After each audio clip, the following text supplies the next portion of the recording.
So we do have a very large carbonatite in northwest Ontario. This is an amazing target, actually. It's over 3 kilometres in diameter. So for scale, it's about the size of Mount Weld. It was drilled in the 1960s, but only 4 holes were drilled into this at an average depth of about 140 metres. So, they've just really got a few pinholes into this. I guess back in the day, they couldn't really analyse rare earths as such. However, they did get cerium and lanthanum results back above detection. Now, the drill core was actually held in Ontario at the Geological Survey, so we did get the opportunity to go and take PXRF readings, which is great because we do know that there are light rare earths, which is what can be tested with PXRF.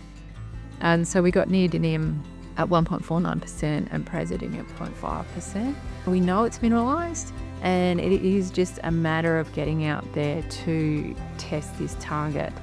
So there are still some political issues with getting on the ground in Canada on this particular project.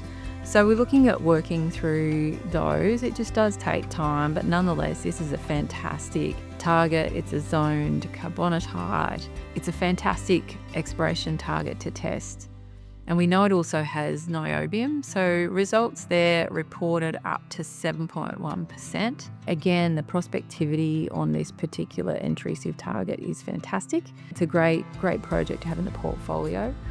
We'll be just working that as far as looking at developing and progressing the relationships in Canada to get on the ground. But nonetheless, it is slow moving, so while that's ticking along in the background, we will certainly be focusing on Gungari. The other really interesting play that we've got in that potential rare earth space, but also in the base metal space, is our Abernab North project in Namibia. Now, this is in northwest Namibia. It is adjacent to the Tsumeb copper project, copper mine, and it was very high-grade copper deposit. They mined 30 million tonnes out of it, mined it over 100 years period, and it's a really interesting polymetallic mine, I guess. So it looks like, there is potential for that on our Abernab North project.